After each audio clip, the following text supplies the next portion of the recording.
God puts people in our lives that he wants to be there. And he takes people away at times. And our God is a good God, and he knows what he's doing. This is the After Dinner Mint, a podcast of stories I tell you at dinner. Think of the mint as the stories you tell after you've been kicked out of the restaurant, holding your mint, standing in the street, telling more honest stories with your friends than you did at the table. It's not a sermon. It's not advice. It's not self-help. We're processing what we're learning about faith and life, honestly, in community, to encourage you to do that with your God and your community. I'm Beck, and today I'm here with Bethany Smith. Bethany's one of our regular writers. So we're kicking off the podcast by interviewing all of our contributors so you can get to know them better. Hi, Bethany. Hi, Beck. Thanks for having me. Thanks for coming. So, Bethany, can you introduce yourself for everyone? Tell us, what does a typical week look like for you? What kind of things make up your week? Yes, so I'm Bethany. I live with my husband, Matt, and our 3 children. Got one on the way as well. So exciting. Thank you. Due in November. Looking forward to meeting them very much. And so, honestly, my week, it feels like the number one thing is feed everyone. I don't know if that's your experience too, but 100%. I spend a lot of time planning, shopping, preparing, cleaning up the mess. This feels like my life. Apparently, my mother-in-law once said, so she had 4, and she was like, I don't know why I buy food. You guys just eat it. I feel this. Oh, yeah. There are other things that I do with my time, even though that does feel like the vast majority. Guess it's just all the weekly commitments with the kids. So taking them to swimming, dropping my eldest off at kindy, speech appointments. Got the church commitments, Bible study, church, serving the mission partners team, a great privilege to communicate with our church's mission partners and make sure that they are profiled and well supported. Wow. Where are your missionaries for your church? All over the place. There's a few of them that are local, or a couple of them that are in Australia, and then a couple of them that are overseas. So all over. We have 10 in total. Oh, wow. So there's a range, yeah. Yeah. And the ones in Australia, where are they? We have a university worker in Tasmania, one here in Perth at Curtin University, if you know David Mitchell there. Oh, no, I don't. I know great. We also support a couple of organisations, so Crew West and Reach Australia. So they're both Australian, of course. Yes. So Crew West is the schools ministry, and Reach Australia seeks to revitalise churches and plant new ones. Yes. We had Reach Australia come through the church where I'm at. Yeah. So that's the thing I do in the week, just admin for that. It's good. It fits well with my life as a mother. Oh, it's not crazy. It's actually really good because it's flexible and I can just do it at home from my computer and the occasional team meeting. How exciting. Yeah. And then just relational commitments with play dates for kids and keeping up with people myself. Calling all of our family is on the East Coast. So we do a number of phone calls with grandparents and try and stay connected. Yeah. And what do you do for fun? I do enjoy reading, especially since my 3rd child came along. I got back into fiction in a big way. It was really nice because I hadn't really read a lot of fiction for many years. I enjoy exercise. I very much enjoy it, but that's taken a big hit with kids. One of the things that I do really enjoy that's part of my week, which is not necessarily for fun, but so I support my husband he's involved with the Christian Union at UWA, and I was involved in that prior to having kids, but I really enjoy all that comes with that. So the opportunities for hospitality, it's infrequent, but the opportunities for getting to know a student here or there, praying for the ministry, hearing how it's going. So I guess that's, just another big part of my life is seeking to support him in his role, flexing around his weird schedule and keeping updated. We're really thankful to be part of that ministry, and he loves it, and we both do. It's a wonderful fit for our family. It's a great way to serve. Yeah, so that's maybe not something I do for fun, but I do enjoy that aspect of life. But I think there's something really nice to that where, like, anything that you pick, like, there's no unicorn choices for anything. Nothing is like 100% wonderful all the time and no bad things. But it's so lovely when you're doing things that are meaningful and you're like, I love where this is going. I love where this is taking me. And you can actually enjoy that, where you're like, oh, I love what this is doing. And, like, particularly you were doing that kind of work before. How lovely that you can even have, even in this new season, like a part of that old season with you. Yeah, that's one of the joys about ministry, is that even if you're not working formally in it as a Christian, you can always be meeting with people, talking with people, learning from the Bible. It's not like, with some jobs where you just finish being a physio and you never do it or whatever. I don't know.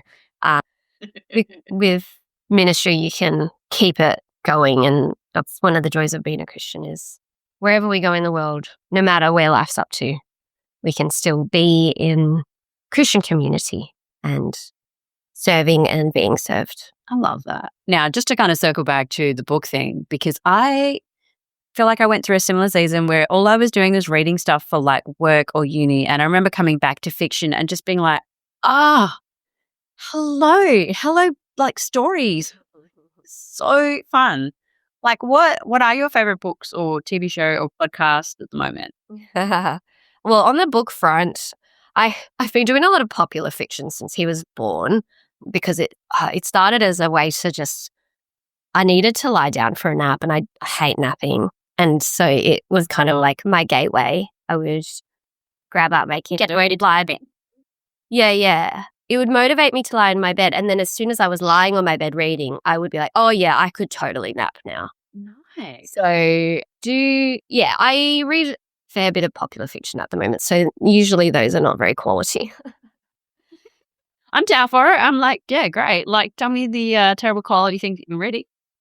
Look, I am going through some stuff that has been out for many years that I had never read. So last year I went through the Hunger Games. For the first time, I read the Great. Tattoo recently. Yes. Oh, so cool. Yeah, that was good. Really enjoyed that. It was also like totally not what I expected, and almost recommended, because it was just it's totally weird and like quite bizarre. And that's where you're like, what is this?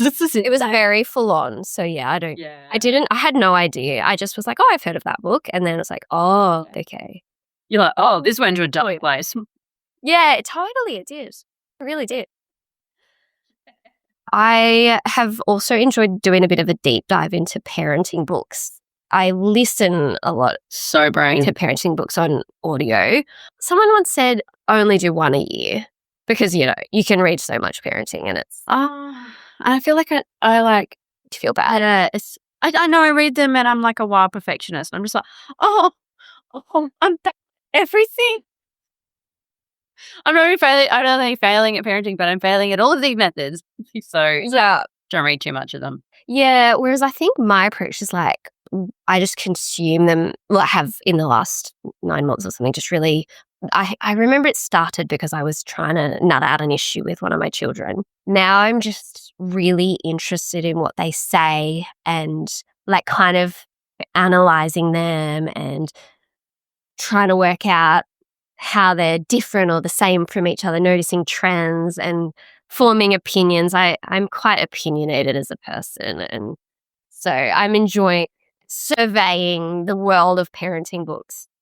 But I've been going slowly through, it's not parenting, although it is. It's called Motherhood by Jocelyn Lone. She released it in the summer. I've never even heard of that. It's a good, solid, wise read. Jocelyn is on the East Coast. She's a wonderful Christian mother and thinker, but it's just very biblical, and it's very wise, and it's nice to find those two things together in a book.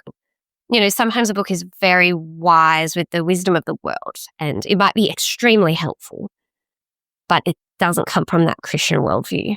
And, I miss that. And at other times it can be super biblical, but just not wise. Yeah, my child is screaming on the floor, and then what? What do I do now? Be like, sing Jesus Loves You? Like, Yeah, or sometimes books that will claim to be biblical and then say stuff that you're like, that's not what it's me. So, but Jocelyn's book, Motherhood, I would highly recommend that. I've really enjoyed it. It's just really solid. yeah, awesome. What about podcasts? Do you get into podcasts?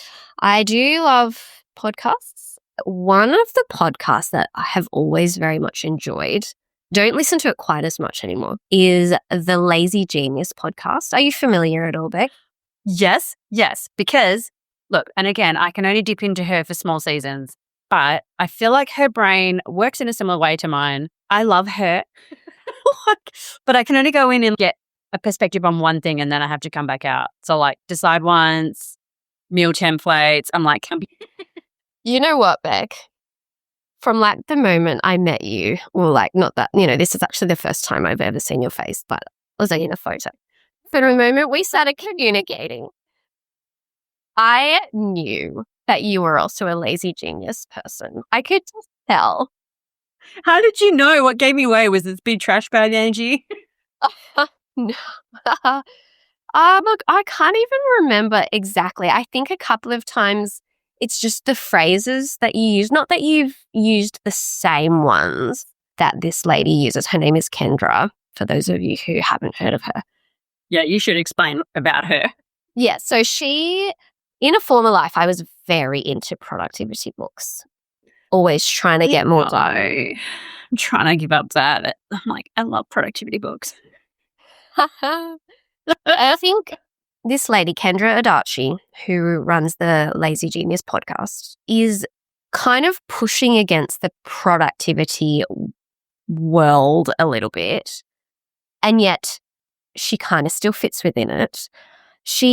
I guess she would, I can't remember exactly her way she talks about it, but maybe compassionate time management, something like that, trying to help people to not be robots, but at the same time to get things done that they see as important, but not trying to do everything. So she gives people grace and helps people. What's her tagline? She's like, you do me, I don't know. Be a genius about the things that matter and lazy about the things that don't. That's right. And she says she helps you kind of where that's different for everybody. Everybody will view different things as important for you. And yeah, it's just been helpful for me to slow down a little bit. I can be very admin oriented, and if I have a free evening, it takes effort to not sit down with my to-do list, tick things off. And it just means I never rest, because I always thought I'll rest when the to-do list is done, but that doesn't happen. It only gets longer. I know. And ironically, when I remember I had to, but I did for my own sanity and the sanity of the people around me. I need to learn how to do this. So I started Sabbathing. But when I started doing it, I had to write lists of things that were relaxing and then I would tick them off. I love that. I don't have to do that anymore. But now it kind of like how you were like, I'm going to read a book to nap. I was like, I'm going to think things that could be fun or relaxing to like ease into actually resting. There have been life hacks along the way, but I think it's not about life hacks. That's not what she's on about. Nice. Just figuring out how to make a system that works for you. And I'm grateful for what I've listened to of hers, because I think I've come to a place where I can kind of see what needs to be done and do what really needs to be done, but also prioritize rest, prioritize people. And I'm always learning how to do that better. But yeah, I am grateful to what I've listened to of hers. Now, this is completely unrelated, and Macy, you have opinions on the Enneagram, but are you an Enneagram 1 by any chance? Can you remind me what that is again? I'm gonna butcher it, but they're just talking about like what your core. I'll find a link. I'll send it to you. It's like, is that? I think Christian's my own through it, but that's like 1 and 2. Is it just a couple of options? Yeah, where they're like, your. I think it goes through to like any like type 1, 2, 3, 4, and it goes through like through to type 9, and it's kind of just like what you're motivated by. And I would tell you now that like I'm an Enneagram 1, so it's kind of like your basis fear is like being bad at stuff, like being wrong, being exposed as being like bad. And I was like, I wonder if Beth is also an Enneagram 1. But that is a fun, like, just a fun tangent. But I will send you the link. You can tell me.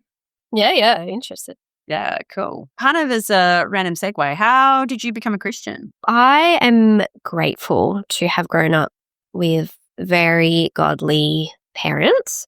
So I grew up on the south coast of New South Wales, where my dad pastored the church that I grew up in, and both he and my mum taught the gospel to us. I'm one of 4. They prioritized Christian community above everything. Going to church, encouraging us kids to go to youth group. They were always very supportive if we wanted to go on Christian camps. And yeah, their lives were just so thoroughly shaped by Jesus that I had an example right there of Christian faithfulness. Their witness really shaped me. It caused me to know Jesus. And I'm so thankful to be able to say that I don't remember a day where I didn't trust Jesus as my Lord and my Savior. I even remember it's quite revealing. As a little 5-year-old, I remember being jealous of the attention a couple of my friends got for becoming Christians. And I thought to myself, but I'm already a Christian. You're very funny because there's envy there and just the total wrong attitude to celebrating with someone for loving Jesus. And as I grew into adulthood, there were many significant things along the way that shaped me as a believer. I did find camps and big youth conferences to be very significant. So yes, I'm a major fan of what Crew West is doing here in Perth. Yeah, there were times of hardship, there was times of doubt, and in and through all of that, God remained faithful to me and provided me with people to talk to and to speak into concerns and struggles. Very grateful for those people and grateful to the Lord for drawing me into his family and keeping me there. That's lovely. I'm like, who would be someone who's like really encouraged you or inspired you like in your Christian walk, and why? Like, my parents really were significant. They would always bring me back to the Bible whenever I was wrestling with an idea, and I remember hashing it out with my dad when I was studying philosophy at uni, and I was trying to like get him to put aside the Bible. Like, no, what would you think if you didn't start with the Bible, And it kind of finally clicked, I reckon, through just talking with him, that you don't, as a Christian, you don't do that. The whole thing is that you do start with the Bible. It is the final authority. So my parents were very significant, but my sister as well. Look, she's younger than me and we are very similar. We're very good friends. We see eye to eye on a lot of things. We get each other, and I'm very privileged to call her a friend. But she has gone through much more hardship than I have. And because she's my sister, I feel that hardship more deeply than I would if it was even a friend. I think that it hits me. I feel so sad whenever. No, I was just going to say, I think it's that. Like, I think the people who are closest to us, we really do carry, if they're going through something hard, you're like, oh, I carry that too. I really carry that hurt. Absolutely. Yeah. But she has always responded in those situations with such godliness. And I'm so encouraged by just the way she responds or has responded to those times. She's stood firm. And in that, I have been increasingly thankful for who God has made her to be. And as I reflect, I do think that even her witness and her steadfastness has encouraged me hugely in my faith. That's so beautiful. And I love that we're just sometimes actually people enduring and remaining steadfast in the face of trials. If you're walking alongside them and you're like, oh, I can see how hard this is and this is really painful. And it really does. It encourages you. We are like, oh, you're enduring in this and you're still trusting in the Lord, even though you would be tempted to not. Like, that's such a strong encouragement. Absolutely. Yeah. So if we flip that a little bit, could you talk to us through a hard season you've walked through So there have been numerous. I think that's what life is, right? There's lots of ways that we suffer and struggle on. And I was reflecting what was something that I wanted to share. And look, I thought actually the ups and downs of friendship, I think, has been a struggle for me over my life, as I believe it probably is in some way for everyone, and particularly women. But I don't want to say exclusively at all. Then there's been a lot of sadness over the years of just friendships changing and people moving on with their life. Often it's proximity, right? Like we can't stay connected with everyone. And I miss people. I miss people deeply. And I just sometimes think of people I don't have much contact with anymore or any contact, and I miss them. And that it's almost like a pain in your heart because it's just like, oh, I would really love to see them. And then, of course, there's also times moved a lot as well. So yeah, I have moved house quite a lot of times, as I wrote in one of the articles for Stories I Tell You at Dinner. I haven't necessarily moved that many times to a different area. I think it's about 4 times that I've moved areas. So when I moved from school to uni, that was a jump, and then I spent a bit of time overseas, and then I've moved to Perth. And within that, I've moved house a lot of times, but usually just within. There have been at times as well seasons of loneliness or isolation. So I think when we first moved to Perth, I did come into a community straight away. So there were people, but I didn't have history with any of them.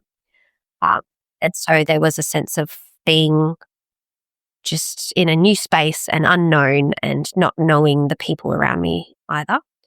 And yeah, isolation. So I am just so far away from my family, and I have 3 sisters-in-law on the East Coast in Sydney, and I would just love to have more time with them because I didn't grow up with them.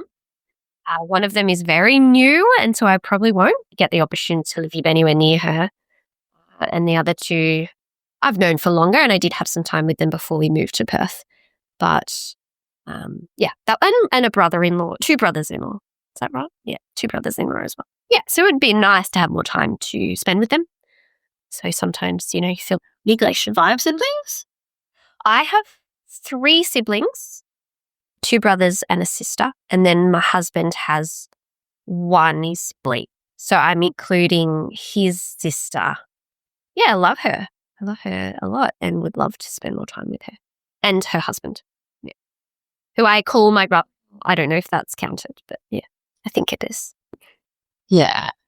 And I think there's that where there's, I suppose it's that sense of grief where you're pursuing this really good thing and you're like, yep, we've made these decisions as family, but that sounds like there's that grief where you're like, we're not close with your family who sounds like that are really beautiful and you love them and you're like, oh, I'm not there doing life with them. And that sounds like a thing that continues to be hard. Yeah, it's a sadness. We do have a lovely active WhatsApp thread, and we do still get to see each other fairly often at times, where as much as possible when you live on the other side of the country. Yeah, so I think just thinking through friendship and, that's something that has caused, I don't know if I'd use the word suffering, but there has been hardness in friendship over my life. And I think friendships are, there's such joy when friendship is working well, when you have friends who really know you and really love you and they know parts of your life and they can speak into it and you've had those seasons. Then when you're in a difficult season of friendship, it's almost like the flip side of that is so much harder because you're like, I know how good this can be. And there's like that grief, that morning where you're like, this is not, how I'm meant to be doing things. Yeah, what's your experience of friendship been, Beck, over the years?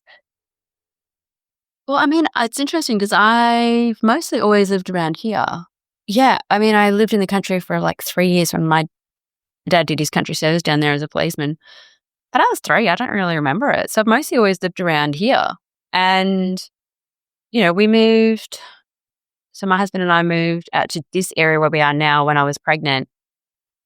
But we continued to kind of like commute to our church and kept going. And I think when my oldest was about 6 months, we're like, oh no, we'll come to our church now. But we didn't know anyone. And so I think for me, I was really lonely. All the friends I had, I had been studying and working, and then I had a baby, and I was like, I don't know anyone with children. And I remember being like, oh, I'm actually really lonely.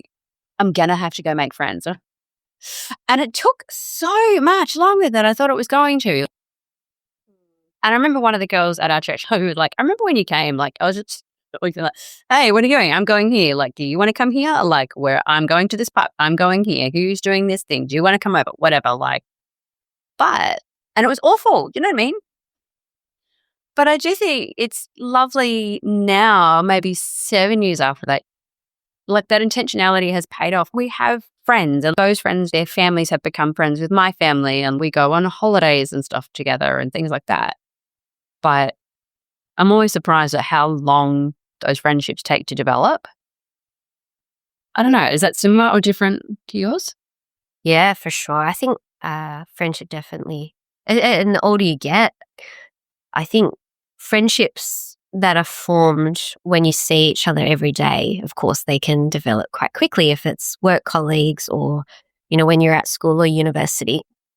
Once you're a mum, and it might be once a week or twice a week at best, it definitely takes time to feel like you can relate and understand each other and know about each other. I definitely experienced that. But yeah, when we moved to Perth, I think now that we've been here for over 5 years, I just look around me and I'm so grateful. There's so many people that I have history with. Some of them are closer, others are I might not be close to, but I can say, oh yeah, at one point I served with them, or oh, I was in a mother's group with that person and I bumped into them the other day. And it's just nice to have that sort of range of people who Absolutely. It takes time. Yeah, that web of just all those connections is expanding. Dunbar's number, they reckon you can know about 150 people. But yeah, how many people you could know well. But I love that, you've kind of got that, like you said, that history, those people that you know. Yeah. So what would be something God taught you about his character through that hard season of living away from family, establishing new connections and new history? What did you learn about him that you wouldn't have learned about otherwise, you don't think? One of the things that I've learned is God's sovereignty. I suppose I've always known it, but as it relates to friendship, God puts people in our lives that he wants to be there. And he takes people away at times. And our God is a good God, and he knows what he's doing. And I think just having a greater trust in him has been so significant for me as I reflect on the people who are in my life, as I reflect on the people who have been in my life. If I were to ground that lesson, when did that kind of click for me? I reckon it was when a close friend of mine moved away from Perth. So about, was it a year or so into moving here that we had our first child. And when my girl was about 6 months old, I met this friend and she had a baby the same age. And we lived near each other and we spent lots of time together. We would see each other at church. At the time, we started a play group together, just a community, like a session, which built up. We saw each other there. We saw each other at Bible study, and we would hang out throughout the week. We saw each other a lot, and it was lovely.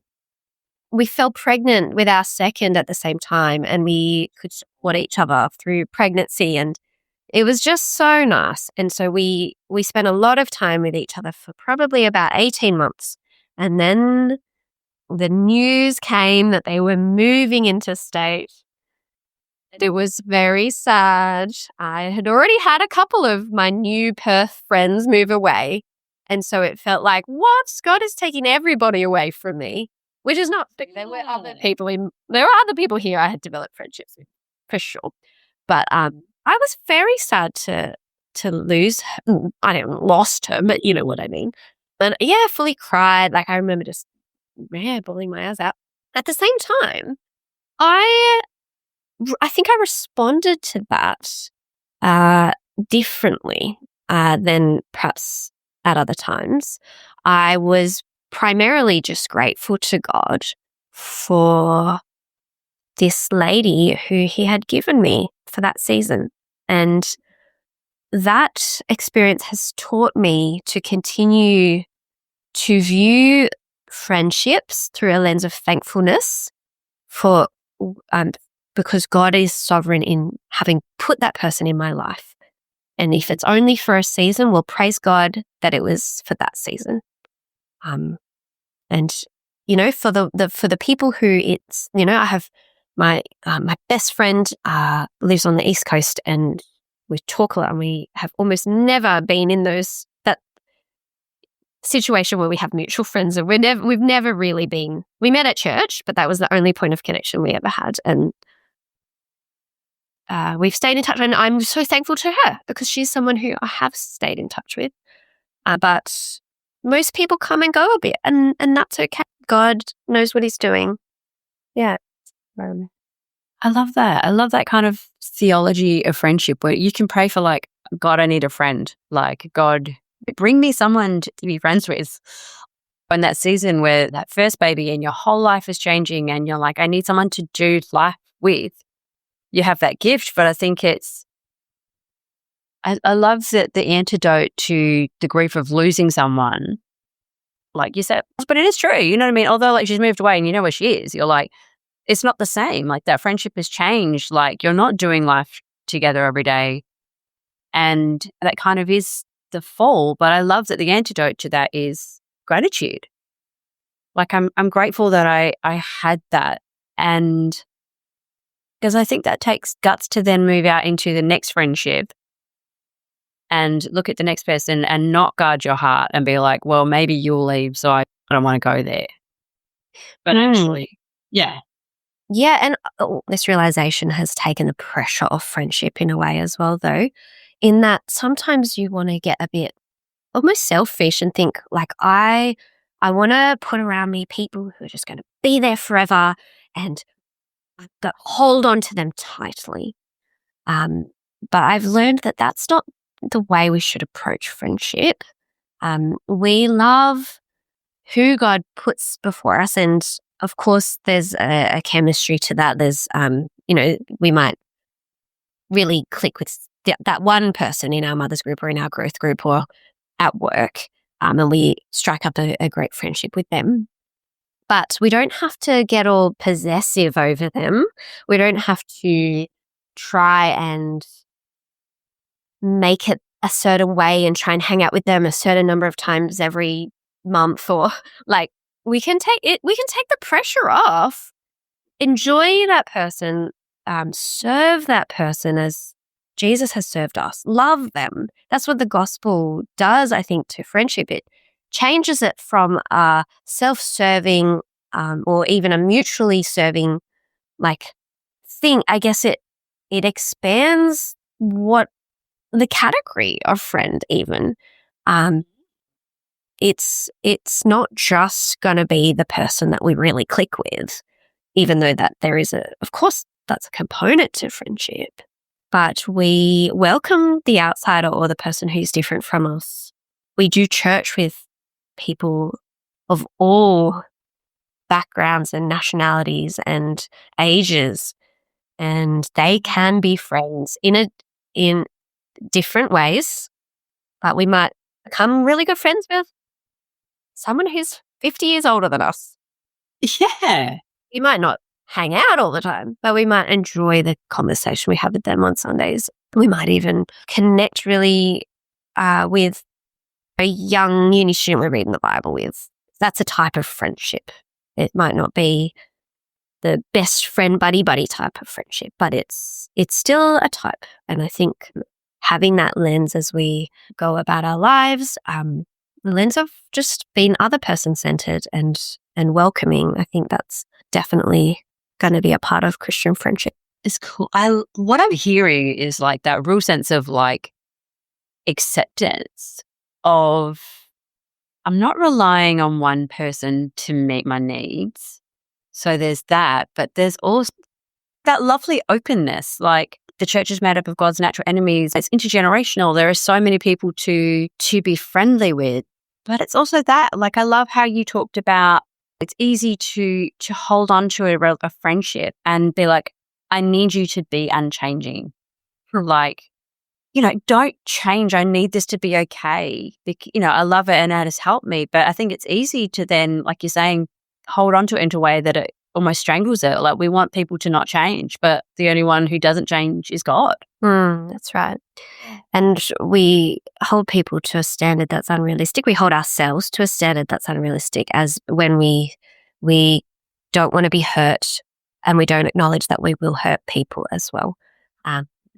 God is the only one who will never let us down. We will always let people down. They will let us down. And so being gracious within that. But as you say, friendships change. In the past, at times I have found that really hard and sad. But yeah, learning to acknowledge that and let people go. We can still pray for people and we can still take these feelings to God when we feel hurt or when we feel lonely, when we feel sad. We can talk to him because he cares and Jesus is our friend. Yeah, the one that won't ever let us down. I love that. So what's a word of encouragement you can offer to a woman listening who might be walking through a similar season, either of trying to hold on to friendships that are changing or leaving or changing seasons, or someone who is new and lonely? So what's a word of encouragement you can offer? One of the things that I keep having to remind myself, so it's a word of encouragement for me too, is to keep loving and serving the people in front of me. So sometimes I might even be thinking, I wish I was in that conversation over there. Not this one here. That could be anywhere. That could be at church and, wanting to not welcome a stranger, but talk with my friend over in that conversation. It could be at the school pickup where, but I'm connecting with that mum. Like, I really like that mum. I want to talk to her. No. Love that person in front of me. That's what Jesus would do. And like, it's gonna, not only if we focus on that person in front of us, then we will take our minds off ourselves. We'll put our minds on them. We will be involved in the good work of loving them as we are called to do. Surely we'll be blessed by that also. We'll be blessed by that person and the things that they have to share. And you never know what sort of friendship or just some sort of relationship can come out of that. Or even it might just be a one-off chat, but that is a good use of our time. Not looking sideways, not being discontent in our friendships, not letting those thoughts and feelings fester, but keeping our eyes on the person in front of us because God loves them and so we should too. You can hear I'm like preaching to myself as I say. Yeah, preach to me, man. I'm glad this one. That's so good. And while you were talking, it made me think of like that C.S. Lewis quote. And he, I feel like I got the vibe of quotes, but I'm going to butcher it anyway. But he's like, the thing to do is to not think about your life as like, this is my life over here. And then all these other things are interruptions to like my real life. He's like, but the interruptions really are your life and that's God's work. And I was like, I have my to-do list and I have things that I want to do and my schemes and my plans and my plan about how my day is going to look. But I love that, just that really granular, I'm here at the school pickup and I'm going to chat to this mum and who knows? Who knows what God's plan is at? But hey, I could be really present here and just talk to you.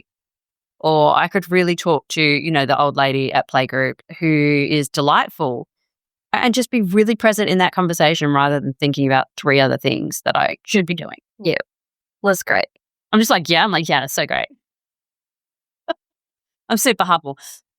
Who do you nominate for this next? Like, who do you think would be good or encouraging to hear from next? So I do have a lovely friend named Rebecca. We met in Sydney at college. Isn't it? She lives in Rockingham now. Is that Rebecca Antor? It is. I knew it. Sorry, small world. We're at church. We crossed over with her briefly, but she uses Rebecca. You know what I mean? She's not Beck. She is Rebecca. Yeah, I do. I intentionally use the word Rebecca. I met her at college. She's a faithful Christian woman. She's a mother of 3 boys. She's a lovable friend. And yeah, she serves Jesus wholeheartedly in her day-to-day. She leads Bible study. She looks to share the gospel with those around her. She disciples her boys, loves her husband. And yeah, her husband, Daniel, is in the Navy and is often away for long stretches. And I just admire her so much for taking that in her stride. She doesn't complain. Like, my husband goes away, but never for long stretches like that. And I complain. So I'm always encouraged by her approach because it reminds me I cannot complain, because if anyone can complain, it's her. I love to complain. It's a hobby. Yes, exactly. Yeah, so she just gets on with life. She's very admirable, and I think she'd have a lot of wonderful thoughts to share here on being faithful Christian woman in her circumstances. I suppose to sum up, I've just come away really encouraged from talking to you. I haven't done any major interstate moves, but I think it's that God provides friendships and we can be grateful for who he puts into our lives, but also we can send them back out with acceptance that God will send us who we need. He will provide for our needs in friendship. And we can be really grateful for what he has done. That's it from us, friends. We hope you enjoyed today's episode. And if you did, you can sign up to our free weekly newsletter called Stories I Tell You at Dinner. So you get essays, poetry, podcast episodes, everything, photo essays straight to your inbox on Wednesdays from March through to November from Christian women in Western Australia. If you'd like that, the link is in the show notes. Thanks for listening, guys. Bye.